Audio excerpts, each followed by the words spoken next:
Welcome to The Paradigm Shift on 4ZZZ 102.1, where we challenge the assumptions of our current society to resist oppression and investigate alternative ways of living for a world based on justice, solidarity and sustainability.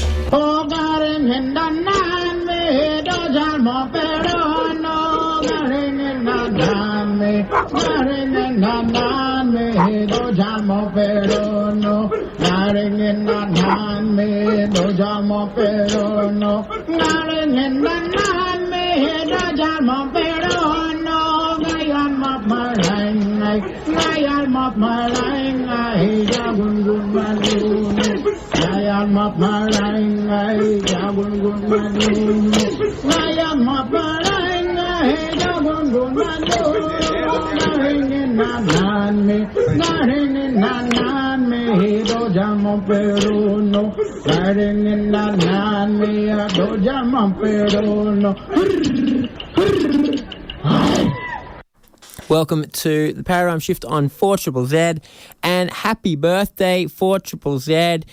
48 years ago on this day, at this time, we began broadcasting for the first time, and it's been uninterrupted since then, despite the efforts of some to shut it down over the years. We've managed to keep going with mostly volunteer labour and support from listeners like yourselves. Thanks very much to everybody who's volunteered their time over the years, which has been an incredible effort. And thanks very much to everybody who's listening to it, who's subscribed to help keep it on air. And the fruits of our labour is this amazing radio station that we all get to enjoy every day. My name's Andy. This show's The Paradigm Shift, and we're broadcasting on Jagger and Turrbal country, and I'm very glad to be here. And it is a birthday today, but on The Paradigm Shift we are going to be doing somewhat of a funeral show. We're going to be paying tribute to an Australian legend who passed away last week, Uncle Kevin Buzzacott, Arrabunna man, peace activist, sovereignty activist, anti-nuclear activist and troublemaker, Aussie larrikin, mad footy fan, and king of the ferals, as he has been called at different times, the people that he gathered around him.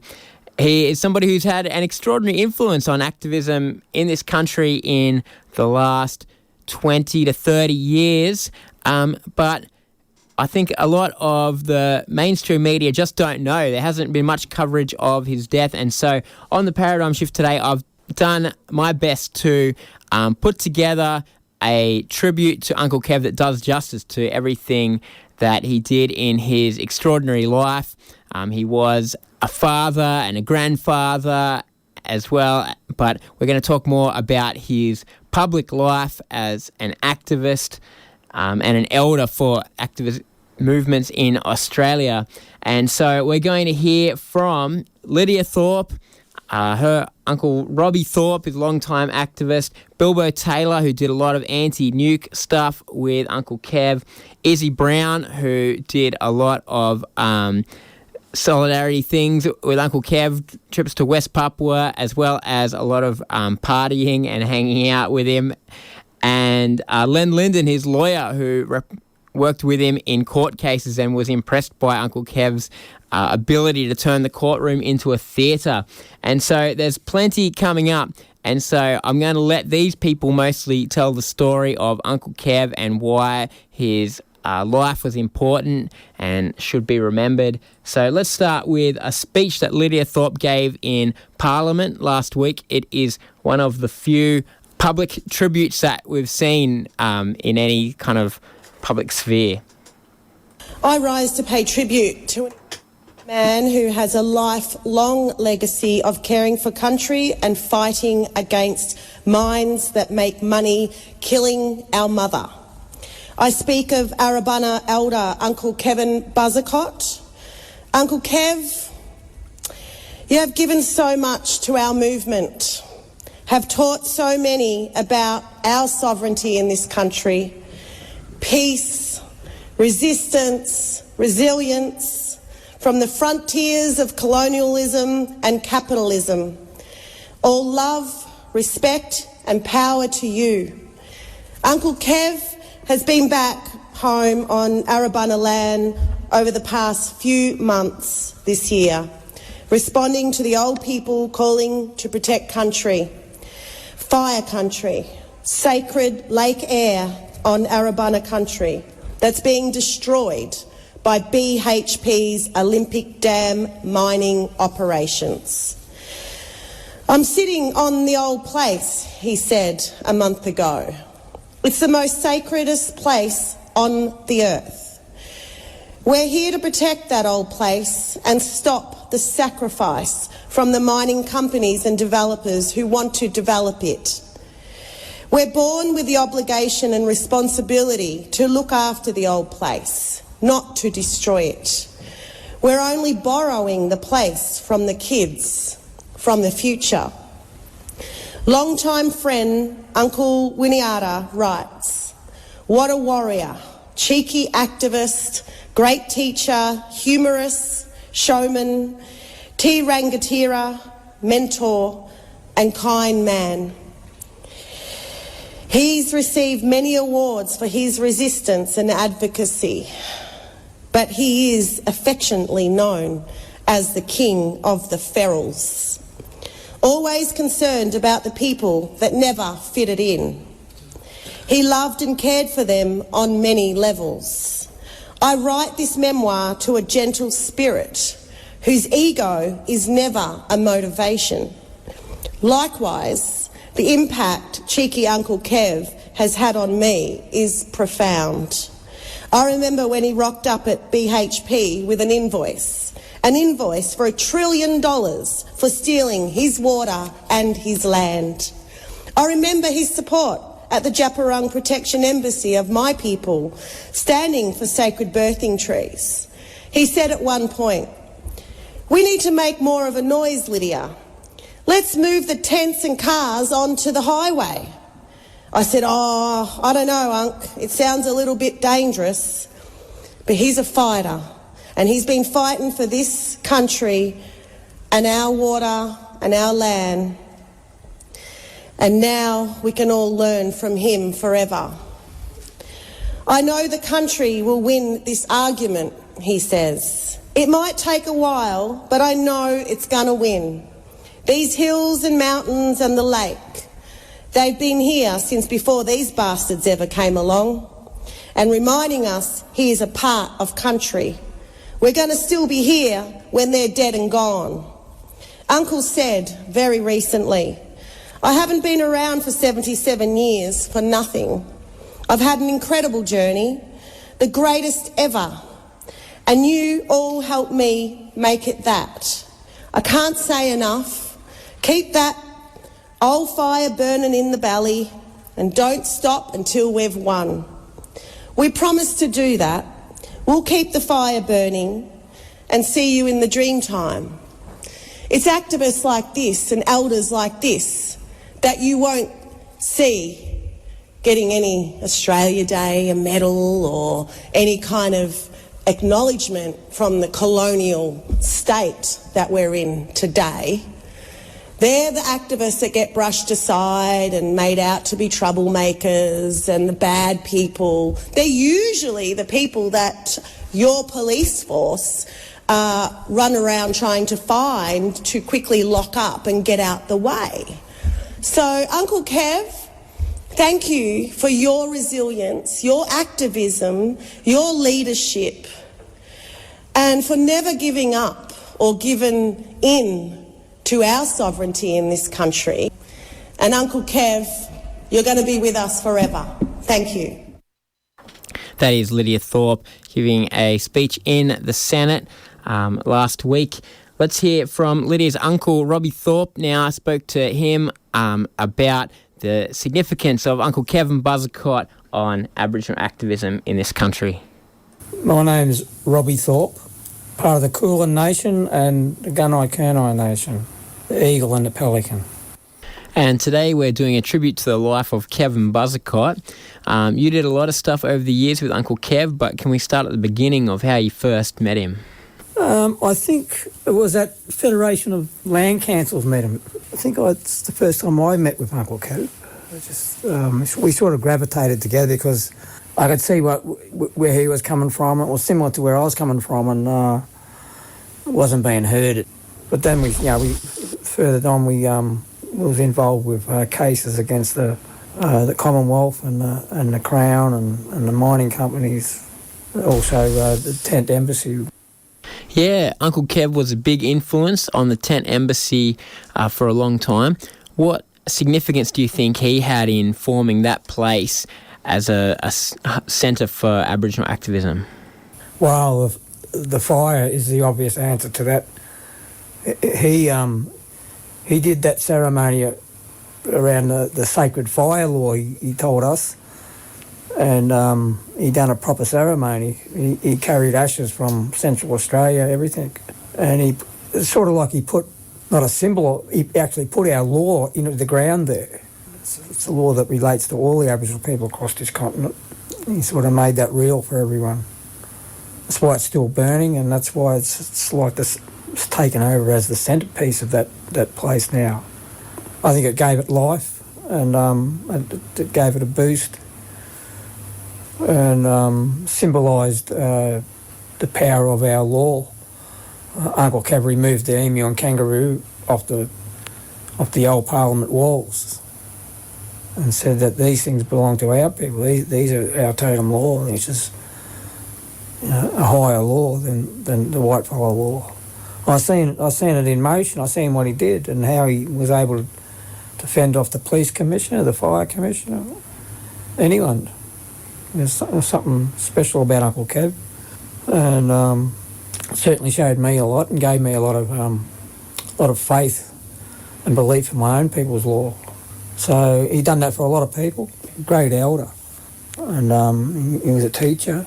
He was just a beautiful natured man too. Cheeky and funny, always telling jokes. Taught us so much. Yeah, Uncle Kev was an activist and he did a lot of these very public things, but also he was very much a culture person and like a lawman. How do you think these two things related or differed? Well, they fit hand in glove, actually. Aren't we standing up, black activists in this country is trying to stand up for our sovereign rights in this country, as I understand it, and for justice and protection of our country. And so it fits hand in glove, the culture, the law, and the activism. They're one of the same as far as I'm concerned. And, what are you doing if you're not doing those things? Why would you call yourself an Aboriginal person if you weren't fighting for that survival of those things and the acknowledgement and recognition of that? So that's what made it very real. And I could tell the stories. Very clever in the courts. Very clever man, like a lot of it. Most of our people are. And he understands the power of country and the spirit in this place. And he brought that to the embassy in a big way. And I was witness to some amazing things with Uncle Kev. Things that he did with fire and smoke, and wasn't any mirrors there.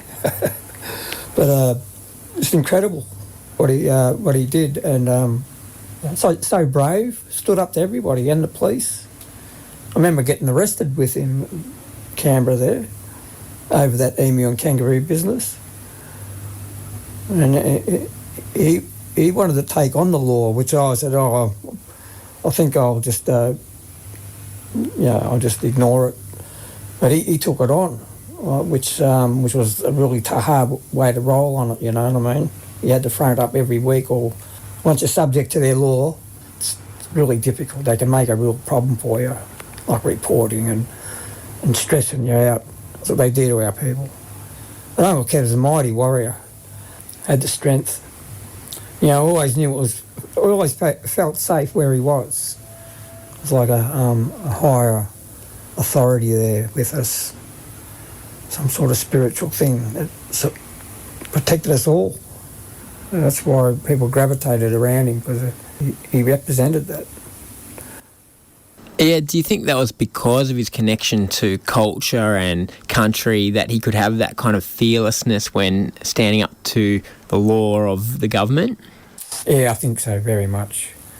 You know, just imagine yourself if you had that knowing and understanding of the power of your old law and how to use that law. And it's very powerful. We all need to get back to that. And he was taking us on a journey there too. Well, we still are. We've got to just keep that fire burning at the embassy. That's what represents Uncle Kev to me, that fire at the embassy. And while that's still alive, his memory and his struggle and his fight still alive. It sort of symbolises our sovereignty struggle, along with the embassy. You know, if it wasn't for the embassy being there, you know, I wouldn't have been able to do that either. So that's another part of that sovereign struggle. And Uncle Kev fitted perfectly well inside that system. He was in his glee there, right in the middle of the parliamentary triangle. So ensure that, you know, people knew that we were there with our law.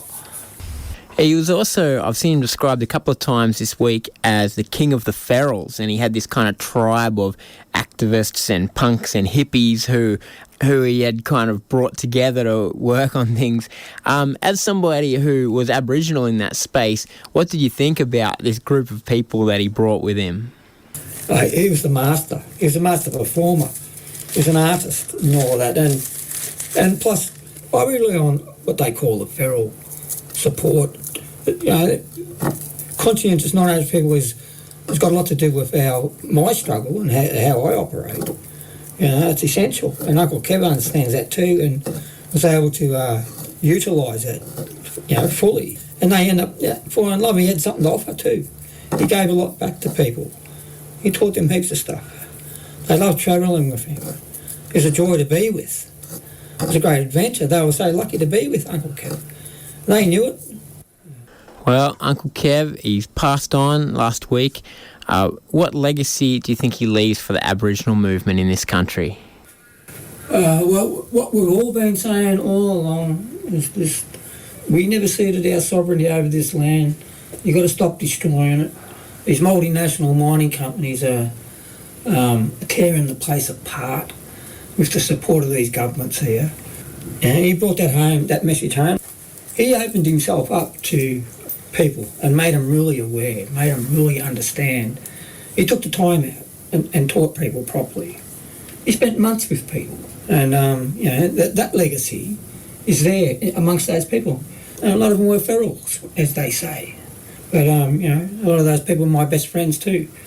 You know, Uncle Kev also helped make genocide a part of the vocabulary of this country as well, in terms of the legal system, which has failed us there big time. He talks about ecocide and the dangers of mining companies and what they're doing to these sites, what that represents.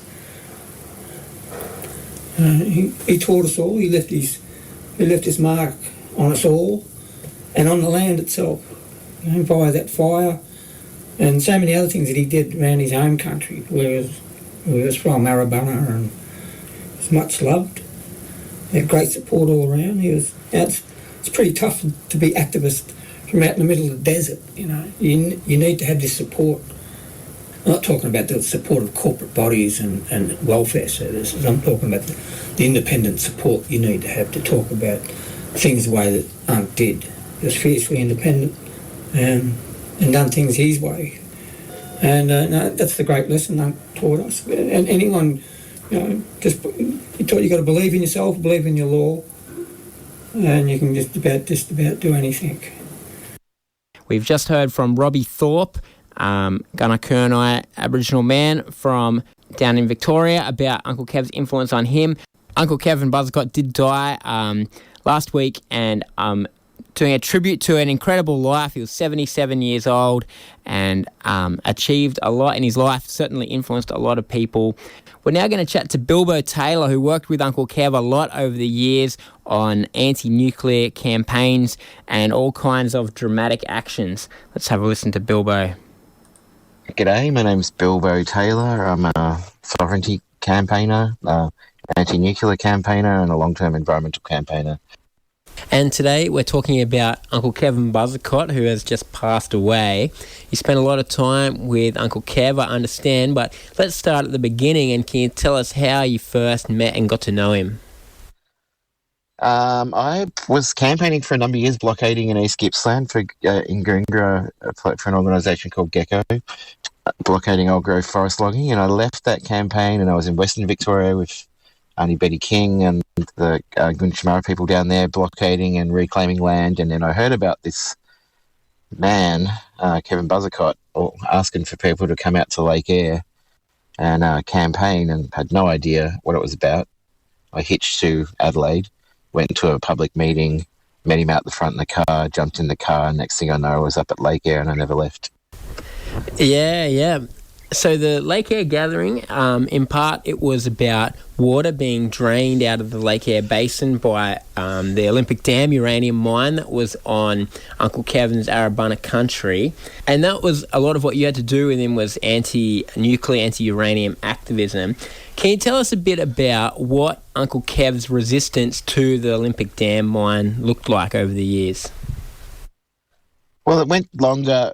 Coming up is our 25th anniversary of the Keepers of Lake Eyre Camp, Arrabunna Going Home Camp, and the shores of Lake Eyre South. That was the camp that he set up. For a number of years, we camped there.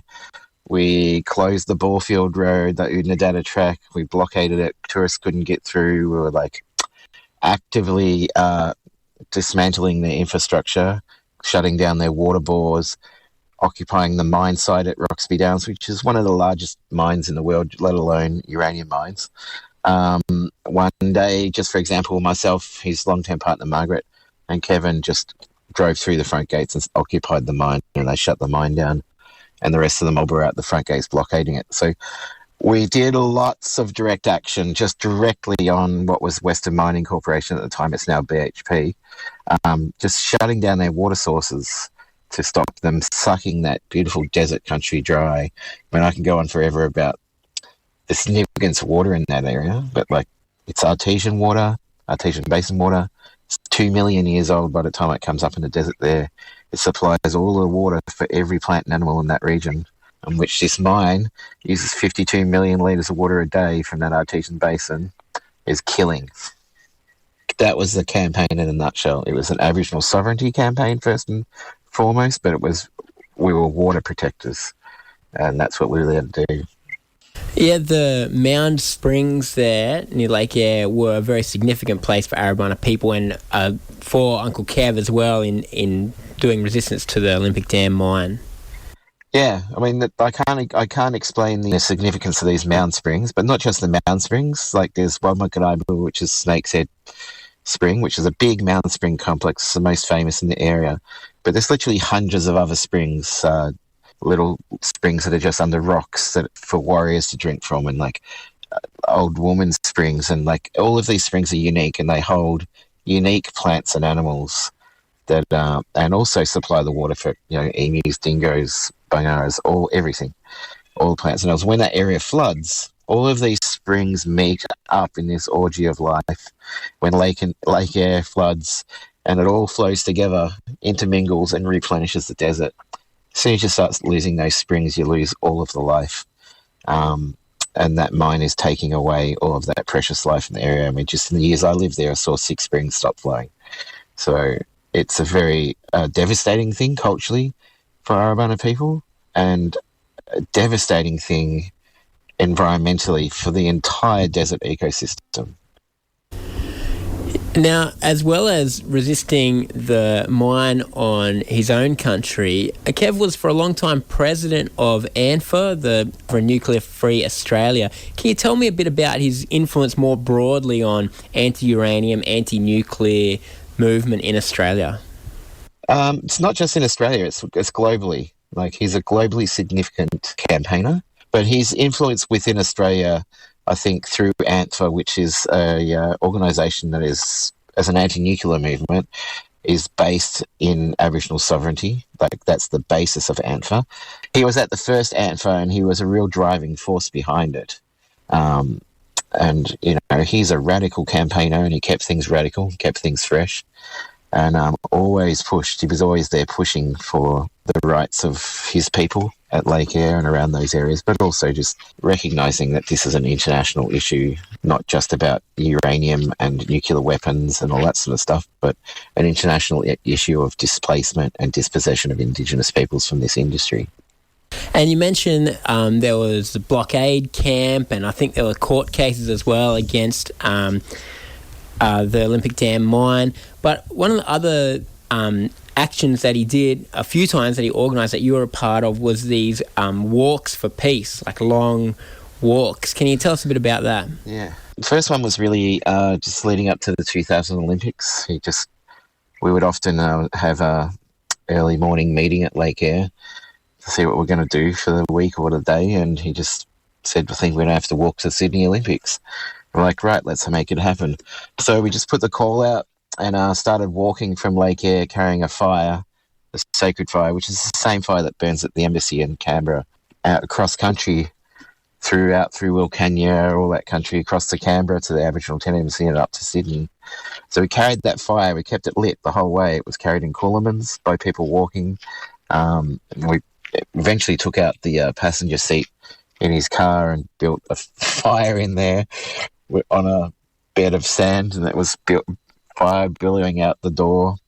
But anyway, we walked all that way through there to Sydney and occupied Kurnell National Park for a number of weeks, had a big fire there, and the whole thing was around finding the foot where the first white person set foot in this country. It was going to trap that foot, the energy of that foot, Captain Cook's foot, on the shores of Kurnell. And so we carried this fire all the way, collected water from all the lakes and rivers, kept it burning the whole way, built a big fire at Kurnell National Park, occupied the park with permission from traditional owners, and every day we'd go down and build a fire right on the spot where Captain Cook landed. The water would come in and wash it away, we'd rebuild it, and that just happened for weeks and weeks on end. It was really significant. I don't explain it properly in such a short time, but it was a very significant action and ceremony. It was so significant.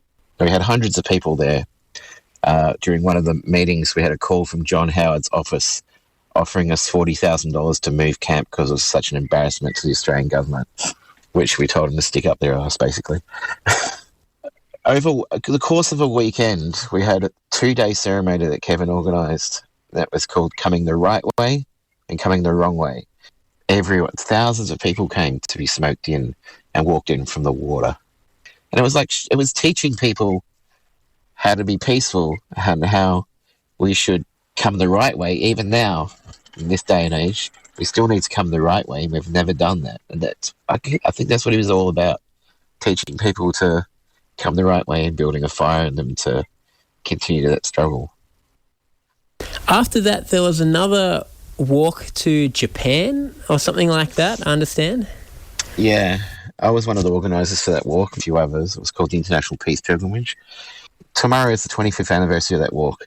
We set off on the 8th of December from the gates of Roxby Downs, sung off by the Kupiti Kungajuda, who were the senior women's council from Kupiti who were fighting the nuclear waste dump, and Uncle Kevin. And we walked off from there through to the Aboriginal tent embassy in Canberra via Melbourne and Adelaide. We flew to Japan. We walked from the north of Japan all the way down through all these nuclear facilities to Hiroshima and Nagasaki. It's Uncle Speedy McGuinness from the Northern Territory, whose lands include Rum Jungle uranium mine, one of Australia's worst environmental disasters, walked most of the way through Japan with us. But it was kind of important because that same fire that we carried to the Olympics, that same fire that Uncle Kevin built at the Aboriginal tent embassy, we carried that the entire way with us through Australia and through Japan and never let it go out. We also carried the Hiroshima Peace Flame, which was lit by a 15-year-old Japanese boy from the burning embers of the Hiroshima bomb and has never gone out itself as a big monument in the town where he was living. It was only the second time that he'd allowed that flame to leave Japan. So we carried these two flames across Australia, through Japan, met up with Kevin at the end in Hiroshima and Nagasaki. And then we combined those flames with a big ceremony that Uncle Kevin and Uncle Speedy did on this hill overlooking Nagasaki and did this massive smoking ceremony up there and then buried those flames in the ground there. So it was a hugely important event in Japan and Australia. How did you get the embers of the Lake Eyre flame on the plane and everything to Japan? Well, we carried them in these 2 hurricane lamps along the walk, and we had these kerosene pocket warmers. They're kind of like giant big Zippos, right? So they burn inside and they don't emit any flame, so to speak. They just burn away inside in the pocket warmers, and we smuggled them on the plane. You wouldn't get away with it now. We also sent those 2 flames, we smuggled them onto a coal ship, ironically, out of Newcastle, a Japanese coal ship, and the captain agreed to carry the flames back to Japan for us on a coal ship. So once we got off the plane and got through customs in Japan, we had these like smuggled pocket warmers. You just sort of blow into them with a straw and this flame reignites, and we were able to keep the fire going that way. But we had a backup plan, and that was the 2 flames on the coal ship, which we picked up in Tokyo. You would not get away with it today. Yeah. I feel like that story is really great, though, in illustrating Uncle Kev, that in one way there's just this ridiculous grand vision of this walk through the desert and across the ocean and whatever with this flame that he somehow managed to convince all these people to do, you know, these really grand plans. But also there's this real belief in the value of symbols and ritual, and I guess the Olympic one is comparing it to the Olympic torch or something, this sort of symbol that's kind of pointless but people make a big deal of. But Uncle Kev always had these things about symbols and the importance of them, didn't he? Yes, he did ceremony all the time and included people in that ceremony. It was an integral part of campaigning. Even when we were blockading uranium mines and stuff, we always had that fire with us. There was always a fire with us, a symbol, and it's a part of theatre. You know, he would always say you got to have that theatre. You got to bring people along with the theatre. I'm not being flippant in saying this, but the fire was as much theatre as anything else. But importantly, it was a very serious ceremony, and it would always accompany him. And he built that fire in everyone. He built it in me. He built it on so many thousands of people. He trained us with that fire, and that's the thing that burns inside us to keep us going, and that we need to nurture, especially now. But look, I'll just talk about something else. The day that he took the kangaroo and emu, the coat of arms off at Parliament House. Peak theatre, right? He calls me and Euroka Gilbert over in the morning. Euroka's the son of Kevin Gilbert, the very famous Aboriginal activist.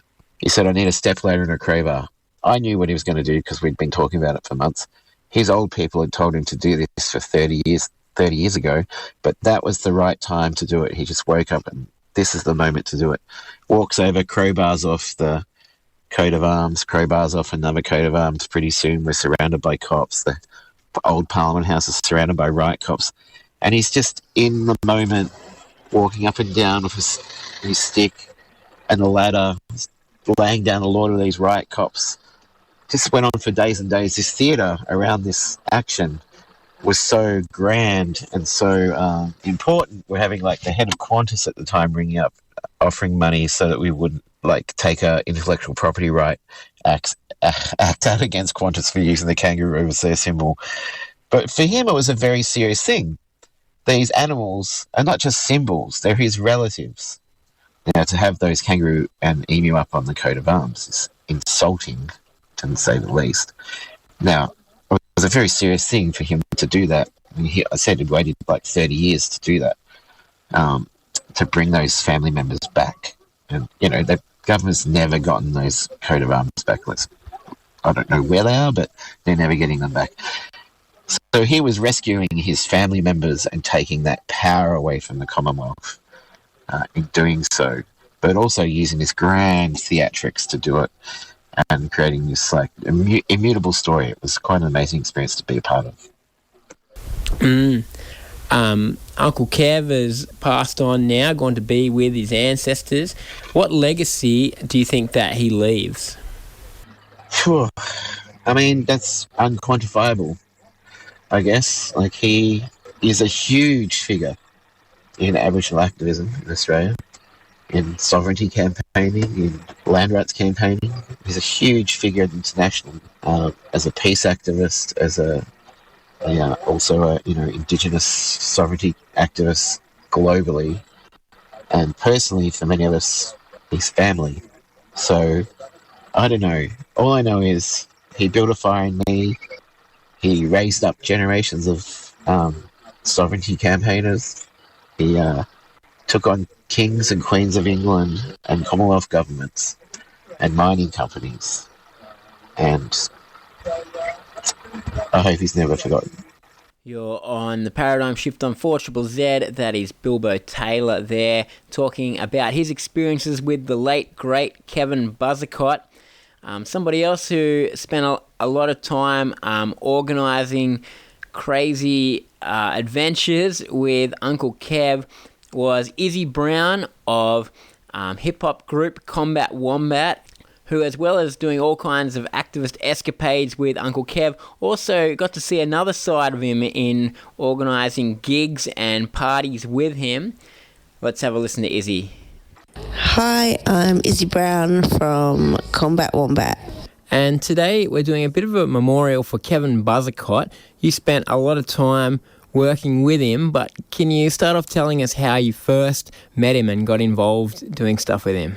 I first met Uncle Kevin at the Aboriginal Tent Embassy when I was just a wee teenager on the lawns of the old Parliament House in Canberra.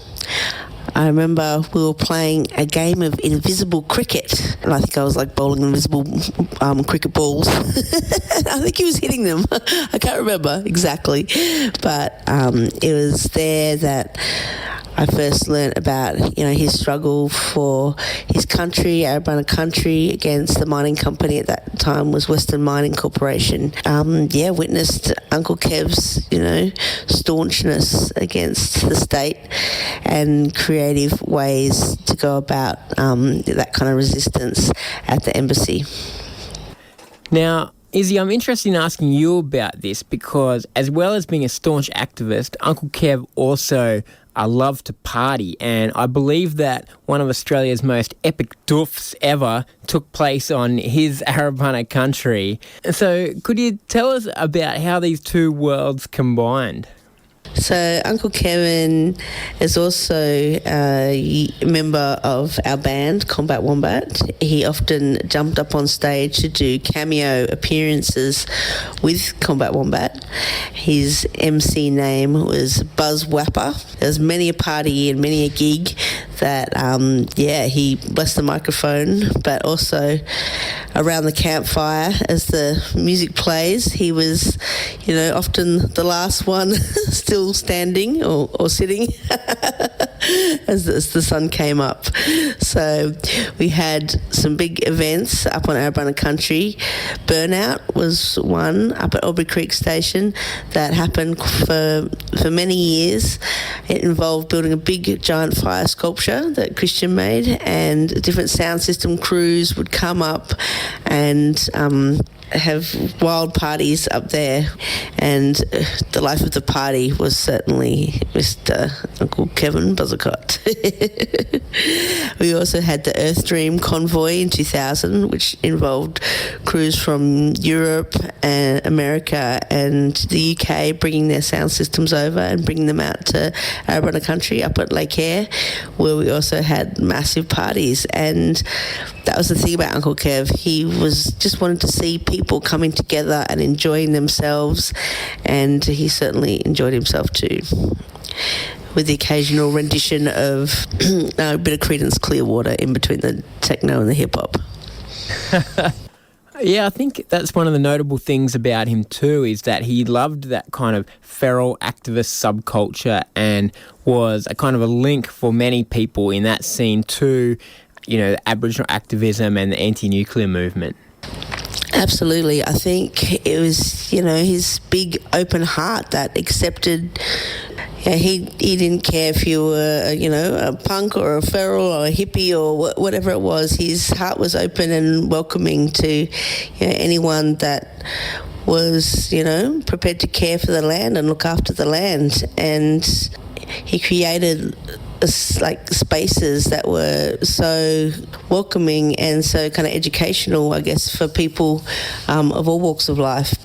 I guess it made us feel like family, which is something that doesn't happen every day and really special. Yeah, all the forest ferals had their time in the deserts that really kind of educated all of us on, I guess, land, justice, and truth to power.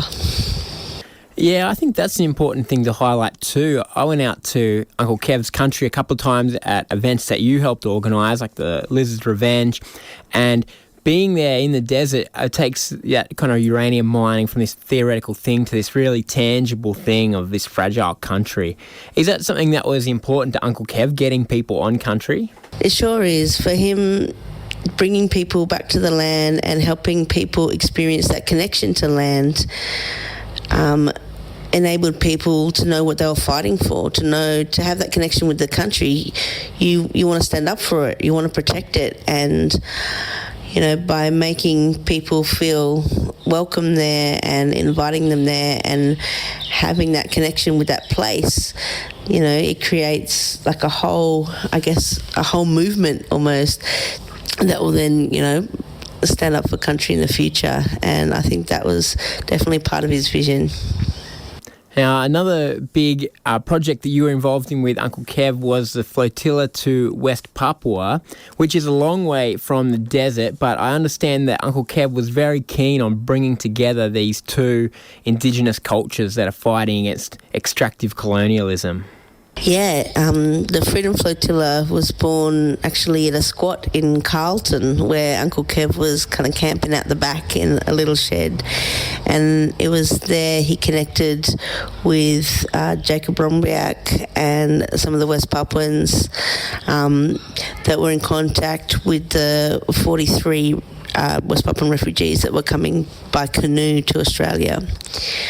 And, sharing those stories and that struggle, and also connecting on a spiritual level over the song lines and cultural connections that Papuans have with the mob here, and the water from the lake and from the mound springs that travels down, all the way from Papua. All those things really inspired Uncle Kev and moved him to take action. And I remember him saying to me, "Izzy, find me a boat.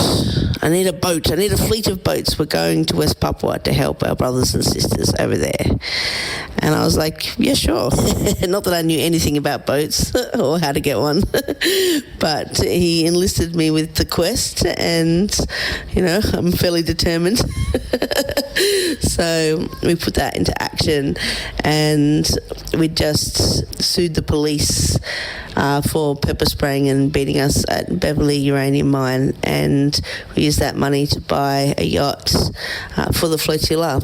And we started the journey up on Arrabunna country, where we collected the sacred water from the mound springs to take with us to give to the West Papuan rebel leaders on our arrival. So that was quite an epic journey of many logistics and many people, and left Cairns with a couple of boats. And I think for Uncle Kev being on the water, he did look a bit green. The desert man on the sea was a little bit challenging, so we did end up taking a few other different means of transport. But yeah, that connection was formed under a secret meeting just off the coast of Papua into Tinnies, where we managed to do the exchange with Aboriginal passports and the water, sacred water and ashes from the Tent Embassy fire. Yeah, it was a truly epic adventure, and one, memories that will stay with me for life, that's for sure. And it's that kind of visionary kind of idea, and calling the bluff on jurisdiction, and border controls and all those things that really made, I guess, working with him really exciting and special, because we really did push all those ideas of boundaries that often don't get pushed in that way. Yeah, it's a great story, and I think even then Uncle Kev was an old man, but he was still up for this epic journey. But also, I think it shows that he was like an ideas man, and he had this ability to convince people like yourself to put these grand visions into practice. Yeah, I think that's the thing, both of us can see the good in people. It doesn't matter, your background or, what's happened. Like, everyone has potential to do good stuff, and sometimes you just need a mission, sometimes you just need a vision or some place to put that energy that you've got, and, amazing things can happen. Well, he certainly lived a very full life. What legacy do you think Uncle Kev leave? Uncle Kevin has left a massive legacy that involves standing up and fighting for country and opening the doors and accepting people for who they are, and using that energy and those ideas to, question, the powers that be, the call of no jurisdiction, thinking outside the box, not being scared of authority, and actually just disregarding it in a way to do what you have to do. Certainly things that, I've learnt from him, and many, many others have. And I think he touched so many people and inspired so many people that, the legacy that he's left behind is a huge one. And everybody I've spoken to really wants to continue to take action on those things, like uranium mining and land rights and water theft. And I think his visions and dreams will continue on. He's definitely, for me, a big and massive inspiration in my life, and shaped my life to be what it is. And I certainly don't regret any of the wild adventures and epic logistical palavers that we went on, even though some of them weren't easy. But love his style. Revolutionary, but gangster, with the biggest heart in the world. That is Izzy Brown there on the Paradigm Shift, talking about her experiences causing mischief with Uncle Kev, whether on the dance floor or blockading uranium mines or sailing to West Papua. He certainly managed to keep her busy. Now, Uncle Kev, we have heard earlier in the show from Robbie Thorpe that he was a lawman in the traditional Aboriginal sense of understanding culture and sharing it with people, but he was also a bit of a lawman in the Western sense, in that he spent a lot of time in court with different court cases. Some of them were him taking the government or mining companies to court, and sometimes it was the other way around, such as the notable moment when he reclaimed the coat of arms off the old Parliament House. To get a picture of this side of Uncle Kev, I thought I would speak to his lawyer, Len Lindon, and so this is what Len has to say. Hi, my name is Len Lindon. I live in Melbourne in Australia, and I used to be a barrister, human rights barrister, and that's how I met the great Kevin Buzzacott. Yeah, we are talking about Kevin Buzzacott today, and we'll talk about your involvement with him in a legal capacity. But yeah, do you want to start off with just saying how you first came into contact with him and worked with him? Yeah, well, in about 1997, I think, or 8, Robbie Thorpe and Billy Craigie and Isabel Coe and Wodjila Binna Nulyarima decided to take John Howard to court. They tried to charge him with genocide, and a bunch of people joined in. It was all coming from the Aboriginal Tent Embassy. And anyhow, it went to the ACT Supreme Court, and you had the Supreme Court judge sitting there, and there were about 20 Aboriginal people sitting at the bar tables, and they were all appearing for themselves. Like, the whole point of it was that rather than having white lawyers, we had the Aboriginal people themselves were speaking directly to the court and giving evidence about genocide, which made it a bit hard for the court to sort of dismiss it. Anyhow, Kevin was, I think I met him at the fire at the Tent Embassy first. I mean, he was a master of performance art, that guy, and he was just a fantastic performer. He was also like a great lawman and a fantastically funny person. Great country and western singer. A lot of different personalities wrapped up in Kevin Buzzacott. Yeah, and you went on to have more involvement with him in one of the actions which he should go down in history for, although I'm not sure it's as well known as it should be, but when he took the coat of arms off the old Parliament House. What happened is, allegedly, he removed a coat of arms from in front of old Parliament House, and the coat of arms had the kangaroo and the emu on it. And he said that no one had the right to use those totems of the kangaroo and emu apart from, people who are authorised under, what you might call Aboriginal law. So he was prosecuted by the ACT police for theft of a coat of arms, which they never found. so there was never any sort of direct proof that he had taken it. But what happened was the case just dragged on for ages, because every time it came up, we had a different pre-trial motion. It went to the Supreme Court about, the fact that the ACT had no jurisdiction over Aboriginal people, and that the judge was biased because he was complicit in committing genocide by, asserting jurisdiction over Aboriginal people. So this sort of dragged on for about 18 months before it finally got to court.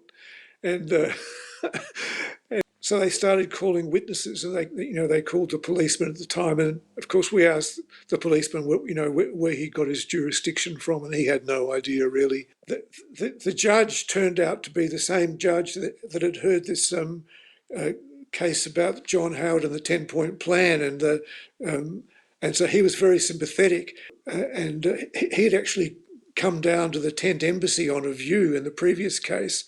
So when the jury finally, of course, retired for their verdict and came back and convicted Kevin of theft, the judge said, "Oh, well, there's no penalty involved. You've already spent a lot of time arguing this case, so we'll just put you on a good behaviour bond," or something like that.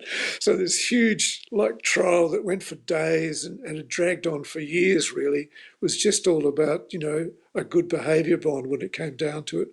Also, we subpoenaed all these different politicians and also the embassies, because anyhow, I mean, it's really hard to capture just talking about it, what it was like being in a courtroom with Kevin, because he had such authority. I mean, when he spoke to the judges, it's just phenomenal. I mean, he just had incredible power of his personality that you just had to listen to what he was saying.